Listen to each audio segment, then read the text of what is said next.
जो पूरी ड्राफ्टिंग की वो माननीय मसीह साहब ने दी।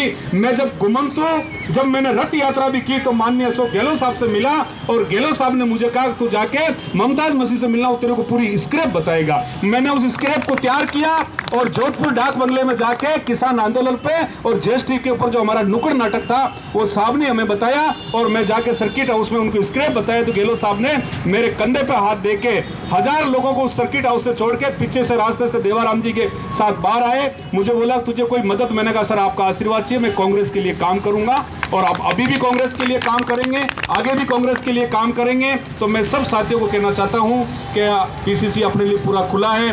भाई पंकज जी हमारे बीच बैठे हैं, जहांगीर साहब हमारे बीच बैठे हैं। अब मैं इस आगे की कड़ी में मैं मुमताज मसीह साहब को मैं निवेदन करना चाहता हूं कि आप हमारे को उद्बोधन दें, आपका आशीर्वाद दें। और साहब जिस तरह से समय है मैं तो आपके स्वास्थ्य की कामना करता हूं और अभी नई कांग्रेस पार्टी का शायद आज शाम तक और गठन होने वाला है, तो साहब के लिए उज्जवल भविष्य की और कामना है। हम सब भगवान से प्रार्थना करते हैं कि साहब को इसी पद पे रखे और साहब को और भी कहीं आगे बढ़ावे। जय कांग्रेस, जय किसान, जय घुमंतु। एक बार आप चलो चलो चलो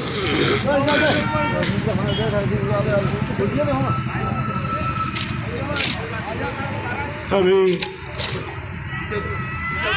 घुमंती जातियों को के अध्यक्ष भाई रतन नाथ जी,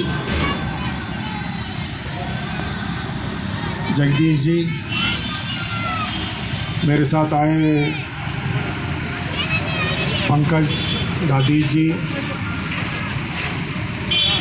राधे, जहांगीर जी और सभी साथियों,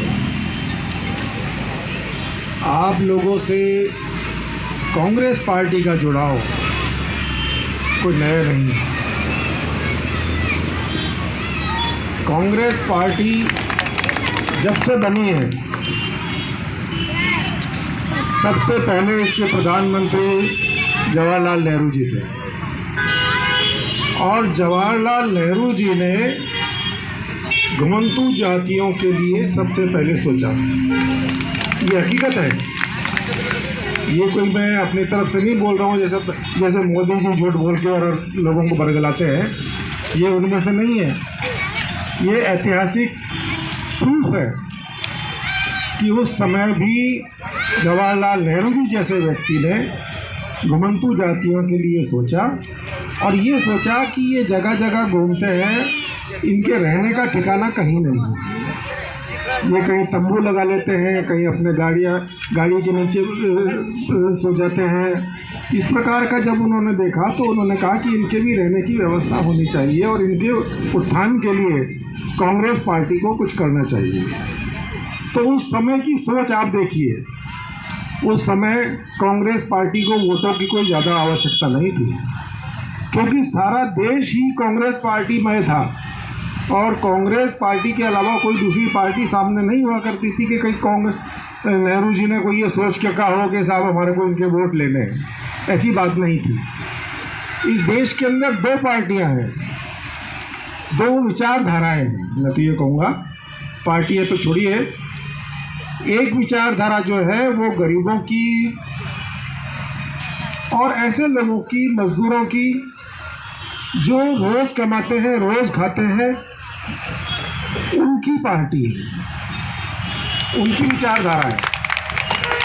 और दूसरी पार्टी वो है जो सेठ साहूकारों को सपोर्ट करती है, उनको सहयोग करती है और आज़ादी के समय अंग्रेज़ों के साथ थी, उन्होंने अंग्रेज़ों का साथ दिया। और आप लोग जो थे, मैं आप लोगों पे गर्व करता हूँ, कांग्रेस पार्टी आप लोगों पे गर्व करती है कि उस समय आपने वो नेकरियों की तरह अंग्रेज़ों का साथ नहीं दिया, बल्कि इस देश को आज़ाद कराने के लिए आप लोगों ने अपना आप को न्यौछावर किया। ये एक बहुत बड़े गर्व की बात है। मेरा तो जहाँ तक सवाल है, मैं तो आप लोगों के साथ जब से मैंने आप लोगों से मिला हूँ तब से ही मेरे को पता लगा कि किस प्रकार से आप लोगों का जीवन चलता है, किस प्रकार से आप लोग जीवन जी रहे हैं।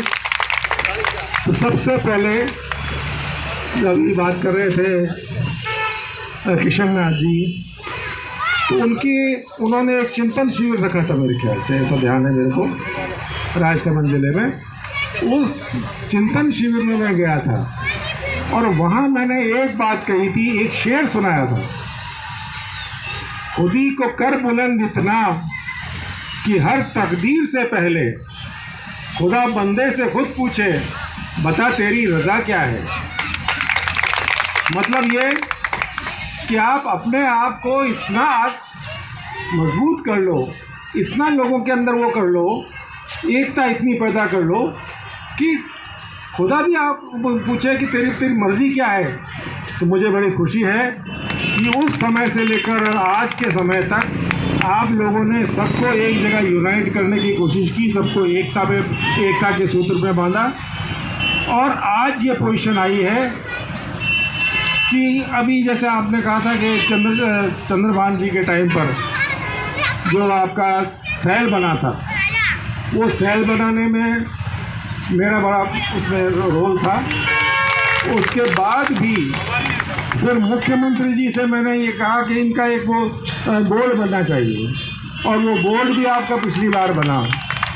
अब वो कौन बने कौन नहीं बने वो एक अलग बात है, लेकिन अब ये क्योंकि रास्ता खुल गया है, अब हमेशा ये बोर्ड बनेगा। इसमें एक्स बने, वाई बने, जेड बने, कोई बने, वो अलग बात है कि कौन बनता है, लेकिन ये एक आप लोगों के लिए एक रास्ता खुल गया है कि उस बोर्ड के माध्यम से आप अपने विकास के कार्यक्रमों को आगे बढ़ा सकते हैं और उसमें जो भी आप लोगों के अंदर कमियां हैं, जो दिक्कतें हैं, वो आप उसमें उस बोर्ड के माध्यम से सरकार के सामने रख सकते हैं, सरकार के लिए बढ़ा सकते हैं। तो कहने का तात्पर्य ये है